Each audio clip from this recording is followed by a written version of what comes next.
Everybody see this beautiful little tortoiseshell kitty right outside? She's very much looking for a home. If anyone is in need of a kitty cat, we're going to take her and get her spayed one day this week. But if you know anyone that wants a sweet, loving kitty cat, she's no, she's for free. So we seem to collect so many strays around here, and we spay them and neuter them, and then look for homes for them. And she's next on the list, but she's not wild like some of them are. She's very tame and very friendly. So anybody that needs a good, loving kitty cat. We may end up having to give one free cat with any plant purchase this week or something like that. So anyway, how many people are here this week that weren't here last week? So sort of around. Okay, so I have a lot of folks. Last week we talked a good deal about the basics of design, and really I'm not going to back up and go over that again, but I will ask if there are any questions from people that were here last week, anything that came up over the week that you thought, gee, I wish I'd asked that last time. Yes, sir. You had said that Bermuda is subject to chiggers really bad. Do Yes. nematodes take care of those? No. Nematodes are down in the soil. Chiggers are up on the grass blades. I have yet to find anything that really can be applied to the grass that will take care of chiggers. One of what's that? Fire ants? Maybe, I'm not sure. If you have St. Augustine grass, you'll never have chiggers in St. Augustine. And there's nothing wrong with St. Augustine. As a matter of fact, I was visiting with the Saws people this week, and even they are admitting St. Augustine grass is not bad as long as you don't have 3 acres of it. What I grew up doing when we went down to my grandfather's little farm in East Texas, my grandmother made us dust our socks with sulfur, and we never got chiggers.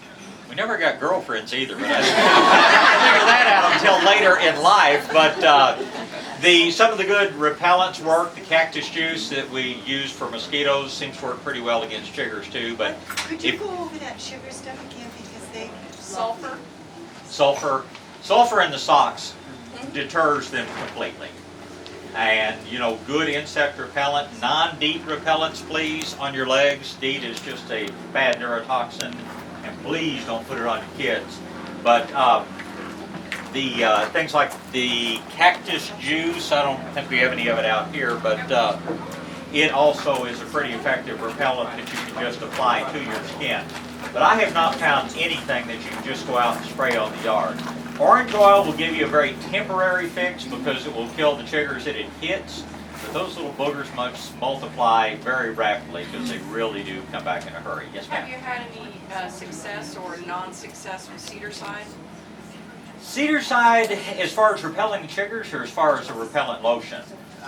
Well, not as a lotion. I know it works that way, but I'm talking about like on the yard, because I bought some and it sure didn't get rid of the fleas and stuff. It runs off fleas and other things, but chiggers aren't insects; they're mites, and I have not found anything that really repels them. I've not had good luck with the cedar granules on that front, but I'm not going to say it's impossible. Well, this is a liquid. Oh, the cedar side liquid? It's for lawns. Oh yeah. Well, they make cedar side granules and they make the cedar side liquid. I know we've got the liquid up there. I really can't say that I've tried the liquid against chiggers. You're deputized to try and report back. But this means you have to go out and lie out in the grass without very many clothes on. And if you come back buying 6 comfrey plants next week, we'll know it didn't work. Okay, yes sir. What are those little bugs that keep landing on my ear back here? Probably gnats of some sort. Or we do put out the Dr. T's mosquito repellent granules in here, so I don't think we have many mosquitoes inside, but boy, if you get very far away from here, mosquitoes, because there's standing water back in this city easement behind us. Yeah, it's probably just gnats. Either that or Patrick's hiding behind there teasing you with a feather or something.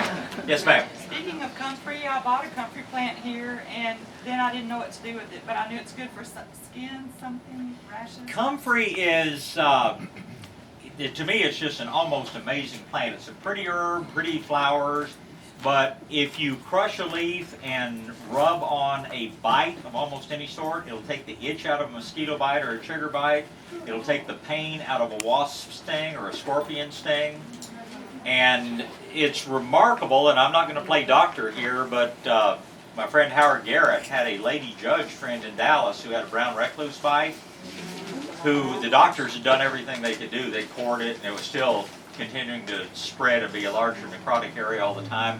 She started rubbing comfrey on it, and in 2 weeks' time it healed without a scar.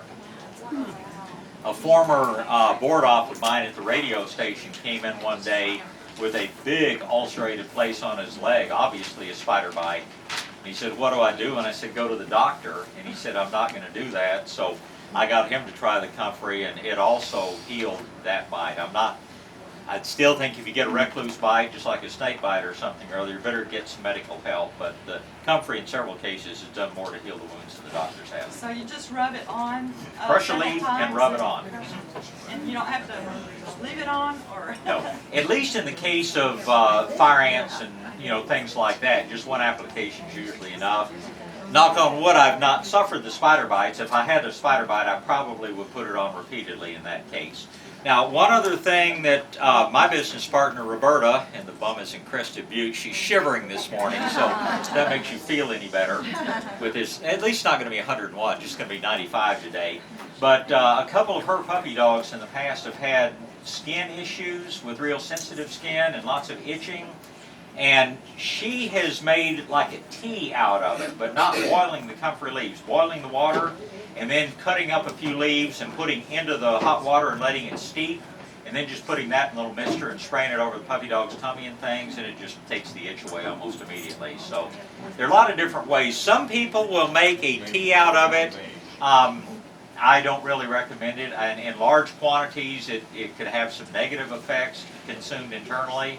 So I consider comfrey to be strictly an external application thing, but it's amazing what it will do.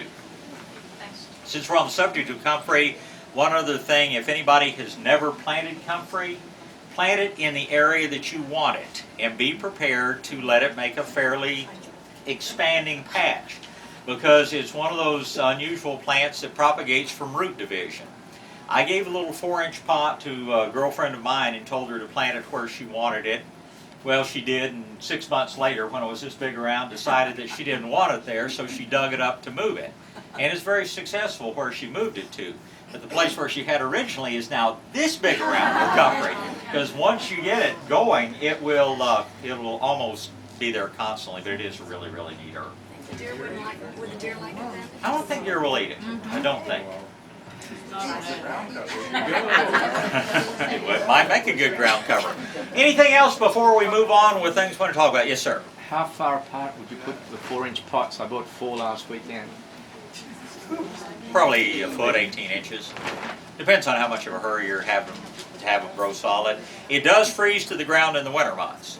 So I try to keep one pot of it in the greenhouse for that occasional midwinter bite or fire ant or whatever that you need it for. But last year it didn't even freeze back in my garden. So, but I can keep one inside, one outside. Yes, ma'am. Shade or sun. Sun, the more sun, the better.